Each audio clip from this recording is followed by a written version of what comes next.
ನಮಸ್ಕಾರ ಸ್ನೇಹಿತರೆ.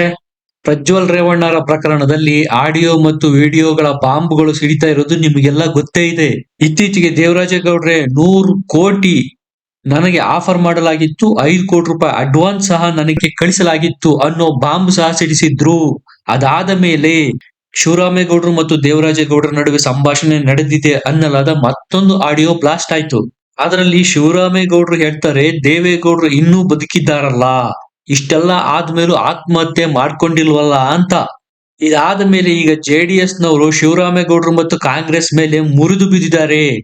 ಸಿಕ್ಕಾಪಟ್ಟೆ ಪ್ರೊಟೆಸ್ಟ್ಗಳಾಗ್ತಾ ಇದೆ. ಶಿವರಾಮೇಗೌಡರ ಮನೆ ಮೇಲೆ ಮೊಟ್ಟೆ ದಾಳಿಗಳು ಸಹ ಆಗ್ತಾ ಇದೆ. ಆದ್ರೆ ಶಿವರಾಮೇಗೌಡರು ಹೇಳೋ ಕಥೆನೇ ಬೇರೆ. ಆ ಆಡಿಯೋನೇ ನಂದಲ್ಲ, ಅದನ್ನ ತಿರುಚಲಾಗಿದೆ. ಸ್ನೇಹಿತರೆ, ಸತ್ಯಾಸತ್ಯತೆ ತನಿಖೆ ನಡೆಸಿದ ಮೇಲೆ ಗೊತ್ತಾಗತ್ತೆ. ಈಗ ಮತ್ತೊಂದು ಆಡಿಯೋ ಬ್ಲಾಸ್ಟ್ ಆಗಿದೆ. ಸ್ನೇಹಿತರೆ, ಇದರ ಸತ್ಯಾಸತ್ಯತೆನ ಪರೀಕ್ಷೆ ಮಾಡಿದ ಮೇಲೆ ಗೊತ್ತಾಗತ್ತೆ. ಯಾಕಂದ್ರೆ ಈಗಿನ ತಂತ್ರಜ್ಞಾನದಲ್ಲಿ ಏನ್ ಬೇಕಾದ್ರೂ ಮಾಡಬಹುದು. ಈಗ ಬ್ಲಾಸ್ಟ್ ಆಗಿರ್ತಕ್ಕಂಥ ಮತ್ತೊಂದು ವಿಡಿಯೋದಲ್ಲಿ ಕಾರ್ತಿಕ್ ಅನ್ನುವಂತಹ ವ್ಯಕ್ತಿ ಶಿವರಾಮೇಗೌಡರ ಜೊತೆ ಮಾತಾಡ್ತಾ ಇರೋದು. ಆ ಕಾರ್ತಿಕ್ ಅನ್ನೋ ವ್ಯಕ್ತಿ ಆ ಕಡೆಯಿಂದ, ಅಲ್ಲ ರೀ ಶಿವರಾಮೇಗೌಡ್ರೆ, ದೇವೇಗೌಡರ ವಿಚಾರದಲ್ಲಿ ಇಂತ ಮಾತನಾಡಿದಿರಲ್ಲ, ಅವರು ಸೂಸೈಡ್ ಇನ್ನು ಯಾಕೆ ಮಾಡ್ಕೊಂಡಿಲ್ಲ ಅನ್ನುವಂತ ಮಾತಾಡಿದಿರಲ್ಲ, ಇದು ಸರಿನಾ ಅಂತಕ್ಕಂಥ ಪ್ರಶ್ನೆ ಕೇಳ್ತಾರೆ. ಅದಕ್ಕೆ ಶಿವರಾಮೇಗೌಡರು ಹೇಳ್ತಾರೆ, ನಾನು ನಿನ್ನ ಜೊತೆಗೆ ವಿಶ್ವಾಸದಿಂದ ಇದ್ದೀನಿ, ಹಾಗಾಗಿ ಕಾಲ್ ಕಟ್ ಮಾಡಿಲ್ಲ. ನಿನ್ ಜೊತೆಗಿನ ವಿಶ್ವಾಸದಿಂದ ನಿನ್ ಜೊತೆಗೆ ಮಾತಾಡ್ತಾ ಇದೀನಪ್ಪ ಅಂತೇಳಿ ಶಿವರಾಮೇಗೌಡರು ಮಾತುಕತೆ ಮಾಡ್ತಾರೆ. ನಾನು ಸಹ ನಿಮ್ ಜೊತೆ ವಿಶ್ವಾಸದಿಂದ ಇರೋದಕ್ಕೆ ಇಷ್ಟೊಂದು ಗೌರವ ಕೊಟ್ಟು ಮಾತಾಡ್ತಾ ಇದ್ದೀನಿ. ಡಿ ಕೆ ಶಿವಕುಮಾರ್ ಅವರೇನಾದ್ರೂ ಆಗಿದ್ರೆ ಬಾಯಿಗೆ ಬಂದಂಗೆ ಬೈದು ಕಾಲ್ ಕಟ್ ಮಾಡ್ತಾ ಇದ್ದೆ ಅಂತಾರೆ ಆ ಕಡೆಯಿಂದ ಕಾರ್ತಿಕ್. ಆ ಕಾರ್ತಿಕ್ ಅನ್ನೋ ವ್ಯಕ್ತಿ ಕೇಳ್ತಾರೆ, ಅಲ್ಲ ರೀ, ದೇವೇಗೌಡರಿಗೆ ಸೂಸೈಡ್ ಮಾಡ್ಕೊಳ್ಳಿಲ್ವಲ್ಲ ಅಂತ ಹೇಳ್ತಿರಲ್ಲ, ಅವರ ಸಾವನ್ನು ಬಯಸ್ತಾ ಇದ್ದೀರಾ, ತಪ್ಪಲ್ವಾ ಇದು ಅಂತ ಕೇಳ್ತಾರೆ. ಅದಕ್ಕೆ ಶಿವರಾಮೇಗೌಡರು, ನಾನು ಹಂಗ ಅಂದೇ ಇಲ್ಲ, ಮಾತುಗಳನ್ನು ತಿರುಚಲಾಗಿದೆ ಅಂತೇಳಿ ಶಿವರಾಮೇಗೌಡರು ರಿಪ್ಲೈ ಕೊಡ್ತಾರೆ. ಅದಾದ್ಮೇಲೂ ಸಹ ಕಾನ್ವರ್ಸೇಷನ್ ಕಂಟಿನ್ಯೂ ಆಗುತ್ತೆ. ಆ ಕಡೆ ಕಾರ್ತಿಕ್ ಅವರು ಪ್ರಶ್ನೆಗಳ ಮೇಲೆ ಪ್ರಶ್ನೆಗಳನ್ನು ಕೇಳ್ತಾರೆ. ನೀವು ದೇವೇಗೌಡರ ಸಾವನ್ನು ಬಯಸಿದ್ದೀರಾ, ಒಪ್ಪಿಕೊಳ್ಳಿ, ಹೊರಗ್ ಬಂದು ಕ್ಷಮೆ ಕೇಳಿ ಅಂತಾರೆ. ಬಹಿರಂಗವಾಗಿ ಜನರ ಮಧ್ಯೆ ಕ್ಷಮೆ ಕೇಳಿ ಅಥವಾ ಮಾಧ್ಯಮದಲ್ಲಿ ಕ್ಷಮೆ ಕೇಳಿ ಅಂತಾರೆ.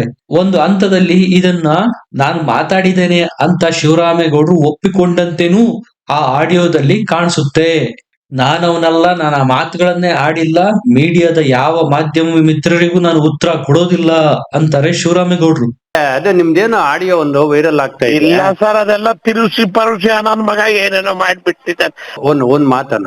ಒಂದ್ ಮಾತು ನಿಮ್ ಮೊನ್ನೆ MP ಮಾಡಿದ್ ದೇವೇಗೌಡ್ರಲ್ಲನ ಇಲ್ಲಿಗೆ ಮಂಡ್ಯಗೆ 5 ತಿಂಗಳು ಹೌದು. ನಾನೇ 35 ಕೋಟಿ ಖರ್ಚು ಮಾಡ್ಕೊಂಡು ಸಾಲ ಮಾಡ್ಕೊಂಡು 35 ಕೋಟಿ ಖರ್ಚು ಮಾಡ್ಕೊಂಡು ನೀನ್ ಇಂಡಿಪೆಂಡೆಂಟ್ ಆಗಿ ನಿಂತು 100 ಕೋಟಿ ಖರ್ಚು ಮಾಡಿದ್ರು ಯಾಕನ ಆಗ್ತಾ ಇರ್ಲಿಲ್ಲ? ಇಂಡಿಪೆಂಡೆಂಟ್ ಆಗಿ ಹೋಯ್ತಿರ್ಲಿಲ್ಲ. ಅಲ್ಲ, JDS ಸಿಂಬಲ್ ಮೇಲೆ ನೀನ್ MP ಆಗಿದ್ದಾನ? ಕೇಳಿ ಒಂದ್ ನಿಮಿಷ ಬುಡೀಗ ಕೇಳಿಲ್ಲಿ.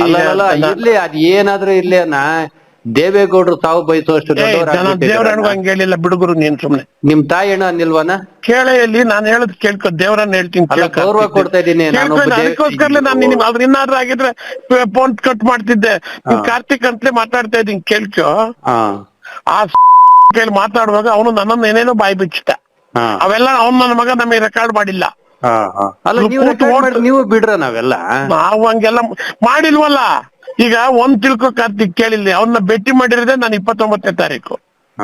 29ನೇ ತಾರೀಕಿನ ಮುಂಚೆ ಎಲ್ಲ ಪೆನ್ ಡ್ರೈವ್ ಎಲ್ಲ ಹಂಚಾಗಿರ್ಲಿಲ್ವಾ? ನೀವು JDS ವಿರುದ್ಧ ಮಾತಾಡಿ ನಿಮ್ ಮೇಲೆ ಒಂದ್ ಗೌರವ ಇತ್ತು. ದೇವೇಗೌಡರು ಸಾವು ಬಯಸಿದ್ರಲ್ಲ, ದೇವ್ರು ಒಳ್ಳೇದ್ ಮಾಡಲ್ಲ,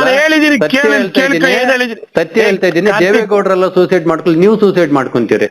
ಕೇಳಿಲಿ, ಒಂದ್ ನಿಮಿಷ ಹೇಳ್ತಾ ಇದ್ದೀನಿ, ನೀವು ಸೂಸೈಡ್ ಮಾಡ್ಕೊಂತೀರಿ. ಸ್ವಲ್ಪ ಕಾರ್ತಿಕ್ ಕೇಳ್ಕೊ ಇಲ್ಲಿ. ನಾನು ದೇವೇಗೌಡ್ರನ್ನ ಸೂಸೈಡ್ ಮಾಡ್ಕೊಳ್ಳೋ ಮಟ್ಟಕ್ಕೆ ತತ್ತಾರೆ ಇವರೆಲ್ಲವ, ಮಾಡ್ಬಿಟ್ರು ಇವರೆಲ್ಲವ. ಇಂತ ಮಾತಂದಿಲ್ಲ, ದೇವೇಗೌಡರು ಇನ್ನು ಸೂಸೈಡ್ ಮಾಡ್ಕೊಂಡಿಲ್ವಲ್ಲ.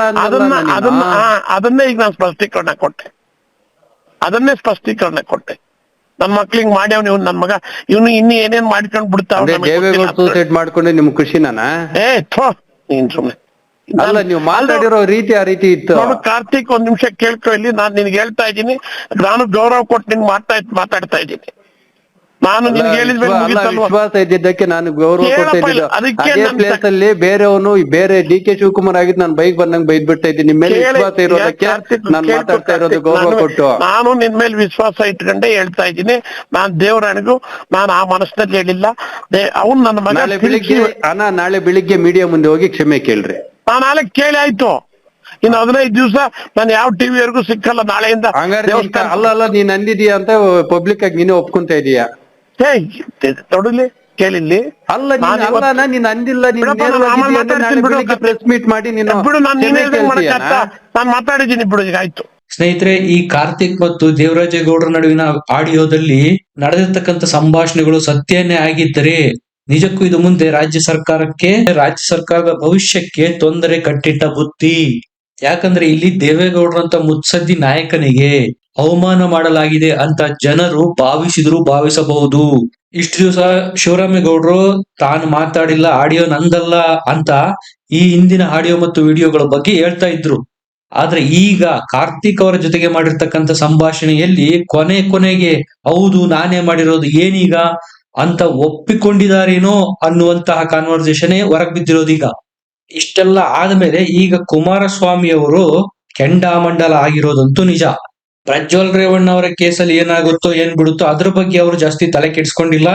ಯಾವಾಗ ರೇವಣ್ಣ ಅವರನ್ನು ಜೈಲಿಗೆ ಕಳಿಸೋದಕ್ಕೆ ಷಡ್ಯಂತ್ರ ಆಯ್ತೋ, ಕುಮಾರಸ್ವಾಮಿ ಅವರೇ ಹೇಳುವ ಪ್ರಕಾರ ರೇವಣ್ಣ ಅವರನ್ನು ಷಡ್ಯಂತ್ರದಿಂದ ಜೈಲಿಗೆ ಕಳಿಸಲಾಗಿದೆ, ಅದನ್ನು ನಾನು ಎಳೆಯಾಗಿ ಬಿಚ್ಚಿಡ್ತೇನೆ ಅಂತ ಕುಮಾರಸ್ವಾಮಿ ಅವರು ಈ ಹಿಂದೆ ಹೇಳಿದ್ದಾರೆ.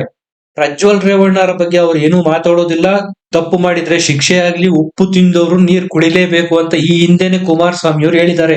ಆದರೆ ರೇವಣ್ಣರನ್ನು ಷಡ್ಯಂತ್ರ ಮಾಡಿ ಜೈಲಿಗೆ ಕಳಿಸಲಾಯಿತು ಅಂತ ಪದೇ ಹೇಳ್ತಾ ಇದ್ದಾರೆ ಕುಮಾರಸ್ವಾಮಿ ಅವರು. ಪ್ರಜ್ವಲ್ ರೇವಣ್ಣರ ವಿಡಿಯೋ ಸುಮಾರು ವರ್ಷಗಳ ಹಿಂದೆನೆ ಸಿಕ್ಕರೂ ಸಹ ಅದನ್ನು ಸುರಕ್ಷಿತವಾಗಿ ಇಟ್ಟು ಎಲೆಕ್ಷನ್ ಟೈಮ್ ಅಲ್ಲಿ ಪರ್ಟಿಕ್ಯುಲರ್ ಆಗಿ ದೇವೇಗೌಡರ ಕುಟುಂಬಕ್ಕೆ ಡ್ಯಾಮೇಜ್ ಮಾಡಬೇಕು ಅಂತಾನೆ ರಿಲೀಸ್ ಮಾಡಿರ್ತಕ್ಕಂಥದ್ದು. ಇದರ ಹಿಂದೆ ಮಹಾನಾಯಕನ ಕೈವಾಡ ಇದೆ ಅಂತ ಖುದ್ದು ಕುಮಾರಸ್ವಾಮಿ ಅವರೇ ಈ ಹಿಂದೆ ಆರೋಪ ಸಹ ಮಾಡಿದ್ರು. ಸ್ನೇಹಿತರೆ, ಈಗಾಗಲೇ ದೇವರಾಜೇಗೌಡರ ಜೀವಕ್ಕೆ ಅಪಾಯ ಇದೆ ಅಂತೇಳಿ ಅವರ ಮನೆಯವರೇ ಪ್ರೊಟೆಕ್ಷನ್ ಕೊಡಬೇಕು ಅಂತ ಕೇಳ್ತಾ ಇದ್ದಾರೆ. ದೇವರಾಜೇಗೌಡರೇ ಖುದ್ದು ಈ ಹಿಂದೆ ಒಂದು ಇಂಟರ್ವ್ಯೂನಲ್ಲಿ ನನಗೇನಾದ್ರೂ ಹೆಚ್ಚು ಕಡಿಮೆ ಆದ್ರೆ ಅದಕ್ಕೆ ಮಹಾನಾಯಕ DK ಶಿವಕುಮಾರ್ ಅವರೇ ಕಾರಣ ಅಂತಾನೂ ಸಹ ಹೇಳಿದ್ದಾರೆ. ದೇವರಾಜೇಗೌಡರು ಅವರ ಬಳಿ ಇರ್ತಕ್ಕಂಥ ಎಲ್ಲ ದಾಖಲೆಗಳನ್ನು ಡೆಲ್ಲಿಗೆ ಗೃಹ ಸಚಿವರಿಗೆ ಅಥವಾ CBIಗೆ ಕೊಡೋದಿಕ್ಕೆ ತಯಾರಿ ಮಾಡ್ಕೊಂಡಿದ್ರು. ಆ ದಾಖಲೆಗಳನ್ನೆಲ್ಲ ವಶಪಡಿಸಿಕೊಂಡು ನಾಶಪಡಿಸಬೇಕು ಅನ್ನೋ ಒಂದೇ ಒಂದು ದುರುದ್ದೇಶದಿಂದಾಗಿ ಕರ್ನಾಟಕ ರಾಜ್ಯ ಸರ್ಕಾರ ಅವರನ್ನು ಬಂಧನ ಮಾಡಿದೆ. ಇದು ಕುಮಾರಸ್ವಾಮಿ ಅವರು ಮಾಡ್ತಾ ಇರ್ತಕ್ಕಂಥ ಆರೋಪ. ಈ ಎಲ್ಲ ಬೆಳವಣಿಗೆಗಳ ನಡುವೆ ಈಗ ಕಾರ್ತಿಕ್ ಮತ್ತು ಶಿವರಾಮೇಗೌಡರ ಆಡಿಯೋ ಸ್ಫೋಟ ಆಗಿದೆ. ಸ್ನೇಹಿತರೆ, ಈ ಆಡಿಯೋನ ಕೇಳಿದ ಮೇಲೆ ನಿಮಗೇನ್ ಅನ್ಸುತ್ತೆ? ಶಿವರಾಮೇಗೌಡರು ದೇವೇಗೌಡರ ಸಾವನ್ನು ಬಯಸಿದ್ದಾರೆ ಅನ್ಸುತ್ತಾ, ಅಥವಾ ಇದಕ್ಕೆ ಬೇರೆ ಅರ್ಥ ಕಲ್ಪಿಸಲಾಗಿದೆ ಅಂತ ಏನಾದ್ರೂ ನಿಮಗೆ ಅನ್ಸುತ್ತಾ? ಸ್ನೇಹಿತರೆ, ಇದರ ಬಗ್ಗೆ ನಿಮ್ಮ ಅನಿಸಿಕೆ ಅಭಿಪ್ರಾಯಗಳನ್ನು ಕಮೆಂಟ್ ಸೆಕ್ಷನ್ ನಲ್ಲಿ ಬರೆದು ತಿಳಿಸಿ. ವಿಡಿಯೋನ ಲೈಕ್ ಮಾಡಿ, ಶೇರ್ ಮಾಡಿ, ನಮ್ಮ ಚಾನೆಲ್ ನ ಸಬ್ಸ್ಕ್ರೈಬ್ ಮಾಡಿ. ಮತ್ತೆ ಸಿಗೋಣ. ನಮಸ್ಕಾರ.